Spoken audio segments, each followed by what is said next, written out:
انتہائی بدبخت اور بے شرم انسان ہے. اس کا کوئی کال و فیل نہیں ہے, کوئی اس کا مورل سٹینڈرڈ نہیں ہے, اور صرف جھوٹ بولنے اور مخالفین کے خلاف پراپیگنڈا کرنا اس کا ہتھیار ہے. اس کے علاوہ ایسے اور کوئی چیز نہیں آتی. گرفتاری میں کامیاب ہو سکتی؟ گرفتاری دراصل گورنمنٹ نے جس دن فیصلہ کیا انشاءاللہ تعالی اس کی گرفتاری کوئی مشکل کام نہیں ہے. یہ تین دن قبل جب یہ ہائی کورٹ میں تھا تو وہاں پہ بھی اگر گورنمنٹ فیصلہ کرتی تو یہ گرفتار ہو سکتا تھا. 25 مئی کو گرفتار ہو سکتا تھا, لیکن بہرحال ابھی کورٹس میں کیسز ہیں اور ایک نقطۂ نظر یہ ہے کہ اسے کورٹس کے جو ہے وہ فیصلے کے تحت اسے سزا ہونی چاہیے, گرفتاری ہونی چاہیے اور یہ نااہل ہونا چاہیے. اس میں گورنمنٹ جو ہے وہ اپنے طور پہ انیشیٹو نہ لے. تو یہ ایک رائے ہے اور اس وجہ سے یہ لوگوں کو شاید محسوس ہو رہا ہے کہ جی اس کو اریسٹ کرنا جو ہے وہ کوئی بہت مشکل کام ہے. کوئی مشکل کام نہیں ہے. جب گورنمنٹ فیصلہ کرے گی یا کوئی عدالتی فیصلہ آئے گا تو ود ان نو ٹائم اس کو اریسٹ کر دیا جائے. رانا صاحب, الیکشن کمیشن نے ڈیٹ دے دی ہے پنجاب میں الیکشن کی, تو نون لیگ کتنا تیار ہے؟ کیا انتخابات کروائے بھی جائیں گے یا نہیں؟ نون لیگ پوری طرح سے تیار ہے, لیکن جہاں تک الیکشن کا مسئلہ ہے نا, وہ جیسے کہتے ہیں کہ ابھی اس کے امتحان اور بھی ہیں, تو وہ اب الیکشن جو ہے وہ اب الیکشن کمیشن کا کام ہے. یا جو حالات ہیں اور جو ایک بنیادی موقف ہے کہ الیکشن جو ہے وہ اس ملک کی بہتری کے لیے ہونا چاہیے. الیکشن جو ہے وہ اس ملک کو آگے بڑھانے کے لیے ہونا چاہیے. الیکشن صرف عمران خان کی ضد کو پورا کرنے کے لیے نہیں ہونا چاہیے. ایک فری الیکشن ہونا چاہیے, فیئر ہونا چاہیے, ایسا الیکشن جس کے نتائج کو پوری قوم تسلیم کرے اور ملک جو ہے وہ آگے بڑھے.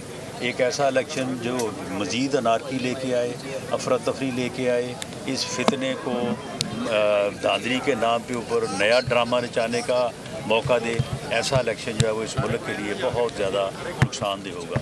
یہ ساری وہ چیزیں ہیں جسے سپریم کورٹ نے دیکھنا ہے, الیکشن کمیشن نے دیکھنا ہے, دیگر اداروں نے دیکھنا ہے.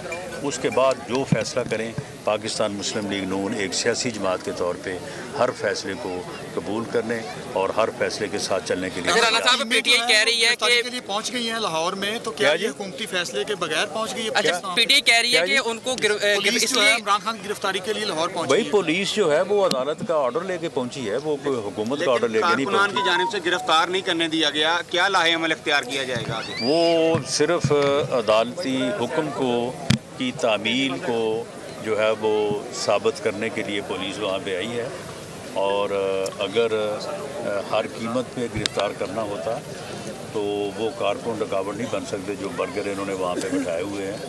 تو عدالت کو یہ بتایا جائے گا کہ یہ صورتحال ہے, اس کے بعد دیکھیں کہ عدالت. اچھا رانا صاحب, پی ٹی آئی کہہ رہی ہے کہ عدالت میں جو پیشیاں ہو رہی ہیں, ایک اور قاتلانہ حملے کی تیاری ہو رہی ہے عمران خان پر. دیکھیں, اس کے اوپر کہ پہلے بھی جو وہ قاتلانہ حملے کی سٹوری بیان کر رہا ہے وہ جھوٹ ہے. اب کل سنا ہے کہ خود ہی اس نے کہا کہ میں نے جن کے اوپر الزام لگایا میں ان کو معاف کرنے کو تیار ہوں, حالانکہ اس سے معافی کسی نے مانگی نہیں ہے. اس کا الزام ہی بنیادی طور پہ جو ہے وہ غلط تھا. کوئی اس کے اوپر قاتلانہ حملے کا معاملہ نہیں ہے. یہ صرف بزدل انسان ہے اور چھپا بیٹھا ہے اور عدالتوں میں نہ پیش ہونے کا بہانے تلاش کر رہا ہے تاکہ اگر میں پیش ہوا تو مجھے سزا ہوگی, تو اس سزا سے بچنے کے لیے یہ سارے بہانے. اچھا صاحب, قومی اور صوبائی اسمبلیوں کے جو الیکشن آنا چاہ رہے ہیں, یہ اب لاسٹ کویشچن ہے آپ. جی, امینڈمنٹ کوئی آئین میں لے کے آنا چاہ رہے ہیں کہ الیکشن جو ہے وہ یہ 30 اپریل کا پوسٹ پون ہو جائے, قومی اور صوبائی اسمبلی کے الیکشن جو ہے وہ اکٹھے ہوں, اس طرح کے نہیں, الیکشن کے پوسٹ پون ہونے کے لیے کوئی امینڈمنٹ کی ضرورت نہیں ہے. وہ اور دوسرے حالات ہیں. اگر اداروں نے اور الیکشن کمیشن نے اور متعلقہ جو لوگ ذمہ داران ہیں, سیاسی جماعتیں تو الیکشن کروانے کی ذمہ دار نہیں ہیں, انہوں نے تو الیکشن لڑنا ہے, ہم لڑنے کے لیے تیار ہیں. تو وہ جو لوگ رسپانسبل ہیں اس پورے عمل کے, وہ اس چیز کو دیکھیں گے اور اگر وہ سمجھیں گے کہ کروانا بہتر ہے تو کروا دیں گے, اور اگر وہ سمجھیں گے کہ 30 کو ہونے کے بعد جو ہے وہ 1 مئی سے ایک نیا سلسلہ شروع ہو جائے گا تو پھر ہو سکتا ہے کہ وہ اس کو پوسٹ پون کریں, لیکن یہ فیصلہ انہوں نے کرنا. بہت شکریہ. کیا ظلم ہے